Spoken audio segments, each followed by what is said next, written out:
to the internet. Oh, can we do it on Should I? both? Do we have 3 adapters? There's actually no guarantee that this Ethernet works on my computer. Cool, cool. No, we don't have adapters.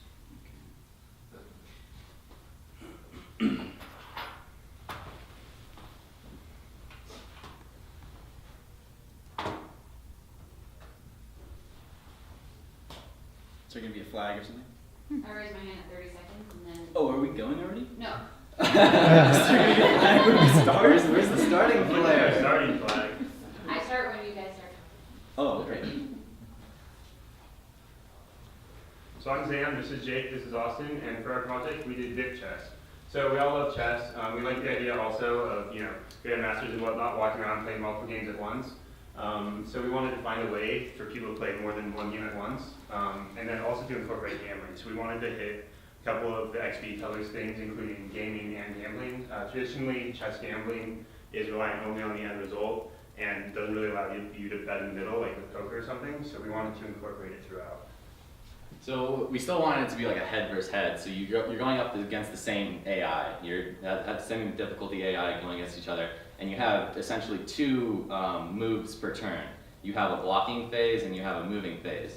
So you're essentially you're predicting your opponent's moves on their chessboard while you're moving on your chessboard, trying to unpredict their predictions. And then you have 2 basically extremes of your goals. Either you want to beat the AI before your opponent does, or you want to get more successful blocks than they do. So the way the gambling works is, so here's the breakup that we're talking about. This part, so the total block here is all the money put in on the round. Over here, this represents the money that is awarded to the winner, and these are the pools allotted to each of the players depending on how many successful blocks they get. So you see that it's a ratio of how many blocks I have over the total blocks, times B, which we define as how much I value blocks, which is inputted by the user at the beginning, times the total cost. So if you want to get into a brief demo here, so you need 2 people to play. You need this screen, which is my game, and then this screen, which is his current game, which is also this screen on his monitor. So it goes. So basically each round you block, and then you move, and then you see what happens. Yeah. So we're going to go ahead and demo it for you guys. So I'm going to go ahead and block here. Alright, and I will predict that you will move here, because that's a pretty good opening move, I think. Okay, and then I'm going to do something weird. So on my board I see he moves up there, that's totally fine. But I will jump King my... F2. This one up? Yes. Yep. So I'll move this one up. Now run to his block. It says, you got murked, you gotta try again. So you go, oh, okay, cool. So it resets your piece. Choose another move, and you go, yeah, okay, I guess I'll move this guy like there or something. So now his board updates, my board updates, and now my payout is 80 bitcoins. So you can see that we keep track of the blocks here as well as the payout. So it reflects the number of blocks that you have as well as the payout that would result in if you ended up winning the game with that many blocks.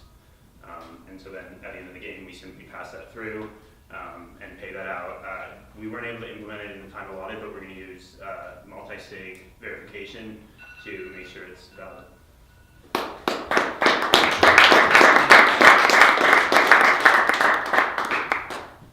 Questions? Very cool stuff. I've seen that chess project before. Is that an open source project? You guys used to We chess. we basically got we Well, so we use the chess API when we built our game. Well, okay, the chess API is an artificial intelligence API. So this chess game right here is basically just common license SVG files, and then everything else is using Rails stack with WebSockets. Okay, very good. Is there any of the blockchain technology in that where you're syncing stuff up, or well, are you using to sync up the 2 games? We are running off of one singular node, or no, it's a Rails server right now, but it obviously uses a lot of JS. It uses WebSockets.